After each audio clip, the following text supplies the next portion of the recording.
Hey guys, welcome back to Clownfish TV. This is Neon. I am here with Geeky Sparkles. Hello. And what is the best way to market Amazon's upcoming Tolkien fanfic, The Lord of the Rings? The best way or the way that they're going to do it? The way they're going to do it. Is exactly what you expect. Exactly what you expect. They're going to talk about diversity and they're going to diss Tolkien. Because that's... fans. And fans. That's going to work. That's absolutely gonna work. We're gonna talk about anti-marketing. Talk about marketing and anti-marketing often here on the channel. And this is definitely anti-marketing. Now, here's the thing. People are gonna still say, hey, this show is a huge success, yada, yada, yada. Of course it is. Amazon can't let this fan fiction fail. And they literally can't. Literally can't because I guess their original Studio Prime video, whatever, is on the line because they spent $1 billion. Allegedly. That's what insiders are saying. So they're going to do everything they can do to make sure you watch this show. But the thing is that they are doing the exact opposite of what you would expect. Instead of trying to appeal to Tolkien fans, Tolkien purists, they're basically like, screw you. Nobody knows what Tolkien would have wanted, except for Christopher Tolkien, who just died 2 years ago, except for all the Tolkien scholars who have spent their entire lives. Okay, you just go find the one that's diverse and agrees with you. Pretty much. And we're going to talk about Tom Shippey, who was the Tolkien scholar / advisor who apparently got fired off of this show for saying, hey, this isn't Tolkien. How very dare you? Because this is their time now. This is their story now. And they will tell you that. That's the thing, though. Okay, fine, you're going to do that, you're going to do that. But you have to really think hard about how you're presenting it. Because Amazon, here's some free advice. Actually, you can pay me, but you won't. Don't do this. Don't market it this way. I mean, you can't change the show now. You already stepped in it there. But you can really change the narrative and maybe not turn everyone off from it before it even begins. Yeah, so let's talk about this. Before we get into it any further, please subscribe for more pop culture news, views, and rants. Guys, over 275,000 subs. Thank you so much for the support. Speaking of support, if you haven't checked it out already, go out to Indiegogo. I will put a link in the comments to Crimson Wren Volume 1 from Clownfish Studios. If you like Tolkien, if you like fantasy, you might like our graphic novels. So. I don't know. I'm not very Tolkien-y, I don't think. No, but it's fantasy. Fun. It's all the same. It's just, D&D. It's all the same. I played D&D once. I'm a Tolkien expert. Yeah, pretty much. So I was kind of floored. I mean, I knew what the marketing for this show is probably going to be like. There has been... It's really dumb. They shouldn't have done that. It's incredibly stupid. There has been massive backlash against Amazon for, pushing... almost exclusively the diversity angle. Like, you're not hearing other things about the show. You're just hearing how diverse the show is. That is literally the marketing. Like, this is from 2016 and it's going to turn people off immediately. Not that people are, well, there are a lot of people who are opposed to diversity in Tolkien for a variety of reasons, but we're not going to go there. I am no Tolkien scholar, but normies even are going to be like, so all I know about this show is it's Lord of the Rings and it's got black hobbits. Well, That's literally this character diversity that doesn't exist in the films. And the thing is, it's like, I get it. I mean, there should have been more. You could argue there should have been more diversity in the films, but there isn't. So it's going to look like even worse somehow. Well, I think what's horrible about this too, in terms of the marketing, is they're not being honest with people. It's technically not. Well, one, it's very loosely based on Tolkien.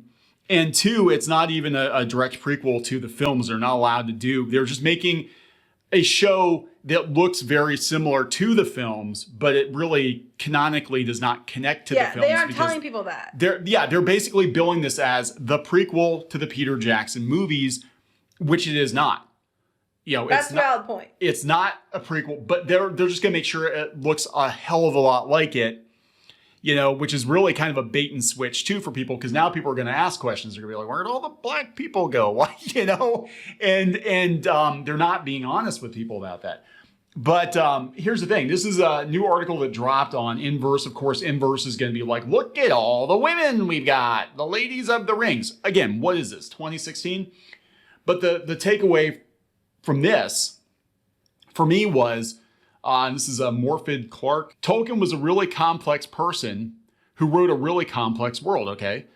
And this idea that anybody could know exactly what he would have wanted or what he would have liked is, I feel, nonsense. Again, his son passed 2 years ago. Right. But then you could argue, how do they know what he would want and feel? Exactly. Because that would be nonsense. So let's talk about kind of where things went off the rails here. Tom Shippey, apparently, who is a Tolkien scholar, he was brought in as a consultant to be like, yes, you need to work within the framework of Tolkien. And he was reportedly fired off of it because he said, you're contradicting Tolkien. He said, it must be canonical. It's impossible to change the boundaries which Tolkien has created. It's necessary to remain Tolkienian. But Amazon is not doing that. He said, Tolkien estate keeps a careful eye on everything and is quite capable of saying no. They retain a veto over everything that concerns Tolkien. But I'm sure money is more appealing. Yeah, but he goes on and on and on about basically what's wrong with the show. And Peter Jackson was supposed to get a copy of the script. They never sent to him, possibly for legal reasons, but also because he might have been like, hell no. Hell no. Well, obviously they don't, the whole idea of staying in canon and staying canonically true to Tolkien doesn't seem to be bothering them too much. So they never were going to anyway, but like you said, they can just say that. It's like in the vein of Lord of the Rings. It's a Lord of the Rings show that's not connected to the film. It's like Tolkien-esque fan fiction. Or no, it's like Lord of the Rings, alternate universe or something like that. Oh my God. It's a multiverse. The Tolkien multiverse. That's basically what it is. So they could have been honest up front about that. But you're right. They are presenting it as... The Mordor of Madness. The Mordor... The giant eye and the Mordor of Madness. Oh my God, that's funny. Oh my God. There was a giant eye creature, so there was, yeah. So anyway, yeah, that's a good point. But they aren't being honest about that, and that is where there's a problem. They could have avoided a lot of this by not being assholes to the fans and being up front. So this got me here because there was an article going around talking about how they were dunking on Elijah Wood. I saw that. Why would they dunk on Elijah Wood? They're like, Elijah who? We've got amazing new stars in this new Lord of the Rings. And I'm telling you, Amazon, they're not doing you any favors. They're actually going to cause you more discourse and problems that people are not coming to see it before it even comes.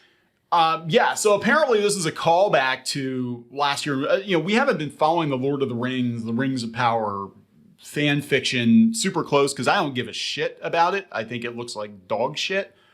But he was like, why are they even calling it Lord of the Rings? Because the Lord of the Rings was a specific story. Right, that's true. It took place in a different age. It's not all Lord of the Rings, it's Middle Earth. Right, that's a valid point, yes. The Hobbit wasn't Lord of the Rings. It was a story that took place before the Lord of the Rings. They're right, because they're banking on recognition, brand recognition. And what the hell would he know? What would Frodo know about Tolkien? He said, from what I understand, the material they're working on exists chronologically further back in the lore of the Lord of the Rings or Middle Earth, and any characters represented. Sounds more like Silmarillion era, not to get nerdy, but it's the second age of Middle Earth. Yeah, that's a valid point. And then they're like, Elijah who? And it's like... Elijah who? See, that's what I'm seeing. I'm seeing all these articles coming out. Oh, because it was in theaters. And here's our reviews, and it's the bestest thing ever. And it's so great. Because I'm sure remember we did that article yesterday, or the video yesterday, we're talking about all the stuff are being connected. And how they're all connected to each other. Yeah, I'm sure there's a big push from Amazon, and probably with rewards and incentives for these blogs to shill the hell out of it and give it, say it's great, because... they're trying to get people to watch it when it comes on to Amazon, and they already know it's not going to probably well watched. People are pissed, or they're going to hate watch it. Yeah, I mean, and then we had this interview going around again with Lenny Henry, and I think in some cases it's taken out of context, but again, everybody's acting like, well, there's no way to know what Tolkien would have liked because he's been dead for 30 years. It's not like anybody worked with him and still alive. But which is fine. They have the rights to use it. They don't have to technically do what Tolkien wanted. They don't technically have to, but they could be upfront about it. And they're being very, like you said, they're misdirecting people by calling it Lord of the Rings, as Elijah Wood pointed out, or pointing out those things. It's not really the same thing, and they could be honest, and they're not. They could call it Middling Earth, and then and then your expectations would be lowered. But he said, yeah, this is a 21st century. People want to see themselves. Of course, if you go back, there's going to be that thing that prevails because the books don't say, although some of the characters are described as hard-skinned or darker. That was then. This is now. We're telling the story now. This is our time now. It's our time, Sam. Yeah. This is our time now. So yeah, I mean, just the attitude. And again, look, I'm sure this is probably taken out of context, and I'm probably, putting inflection into this that was not there. But the attitude is, this is our Tolkien. Screw Tolkien. We don't care what he wanted. There's no way to find. Oh, I mean, there's lots of ways to find out. Then just do a show that's Tolkien-esque that isn't like, and don't call it Lord of the Rings. No, brand recognition. That's what this is about. This is basically a LARPing show. This is going to be, and it might be a good fantasy show. We haven't seen it, obviously. Right. It might be good, but the fact that you're calling it Lord of the Rings when it clearly is not on so many levels, and you're calling it Tolkien when it clearly is not on so many levels, It could be Tolkien inspired. Tolkien inspired, just like D&D. That's basically Tolkien scented. It's Tolkien. So what did he smell like? I don't know. Like, they always say like, it's orange scented cream. It's Tolkien scented. Oh my God. So yeah, I mean, it's there's a passion that's completely unapologetic. I don't know. It feels natural. There would have been women that were highly regarded as Galadriel. Okay, but there were. That's the thing. There were. No, it's dismissing women. Warrior. She wasn't a warrior. No, but the thing is, there was Galadriel, and then there was and you have Eowyn stabbing the guy. I mean, it wasn't like. It's just, the women were important before. And that was a whole plot point in the movies. I didn't read the book, so I can't speak to that. You can. Yeah. But there was a whole plot point that she wanted to go out there and fight, and then they wouldn't let her. And then she was the key to killing the guy. And it was never, women weren't being kept down in the other things. I mean, you could argue about the lack of diversity. I could give you that argument. Well, but women wasn't the argument. Even then, and this is where it gets complicated. This is where the Tolkien scholars come in. Middle Earth was a parable about England. It was a parable about Europe. It was supposed to be folklore for the English people. And so there probably wasn't a whole lot of ethnic diversity. All the period pieces that are based like on, Pride and Prejudice type shows and stuff, they're all very diverse now. Because, that wasn't necessarily the case. And there were some noble people that were not white. But that is true. But I'm just saying. There were. Like, if you want to get purist, and this is the bone of contention for people, but even the Jackson films, as good as they were and as much as I like them, they took some liberties with Tolkien. Because adapting Tolkien is very hard, but they're not even trying. Okay, so Morfydd Clark, I don't even know the names of these people. She plays Galadriel, as we've never seen her before as a warrior. And that is not Galadriel, but it's gonna get worse, guys. Like this is the first of many Tolkien-inspired fan fictions. We talked about how Embracer Group bought the rights to Middle Earth, to Lord of the Rings, and they intend to do spin-off films with Gandalf and every background character. A lot of people said though that if someone's gonna get it, they're the better bet. Probably. So let's hope that's true. But fingers are crossed. They're gonna milk Gandalf.